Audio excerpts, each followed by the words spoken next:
César 2023, La Nuit du 12 était récompensée à plusieurs reprises, Brad Pitt encore présent.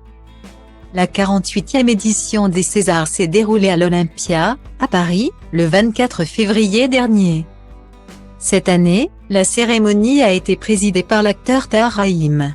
Quant à l'animation, elle a été assurée par plusieurs stars du 7e art, dont Jamel Debbouze, Léa Drucker et Leila Bekti.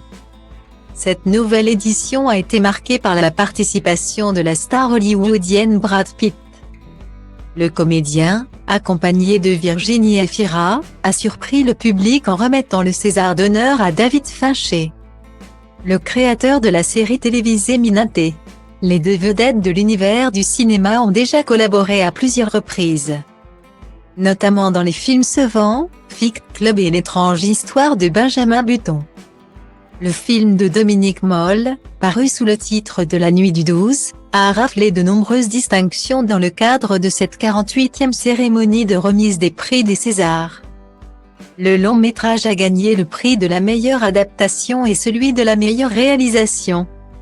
Cette production cinématographique a aussi permis à Bouli Lanner de remporter le prix du meilleur acteur dans un second rôle. Quant à Bastien Bouillon, il a été désigné meilleur espoir masculin. Le prix du meilleur son a été attribué à François Morel, Olivier Mortier et Luc Thomas. Le film dramatique a aussi été nominé dans la catégorie César des lycéens et meilleur montage. L'ancienne présentatrice de l'émission télévisée Nouvelle Star, qui célébrera bientôt ses 20 ans d'existence, Virginie Efira, s'est aussi distinguée lors de cette 48e édition des Césars. La vedette du film Benedetta s'est vue attribuer le prix de la meilleure actrice pour son rôle dans Mia.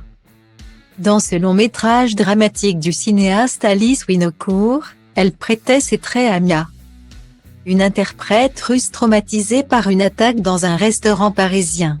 Quant à Benoît Magimel, il a été récompensé pour avoir incarné de Roller dans Pacifiction, Tourment sur les îles.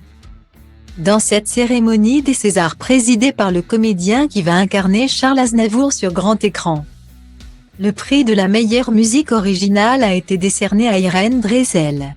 Certains critiques ont même indiqué que la musique électronique de l'auteure-compositrice française semble être bien adaptée au rythme du film à plein temps.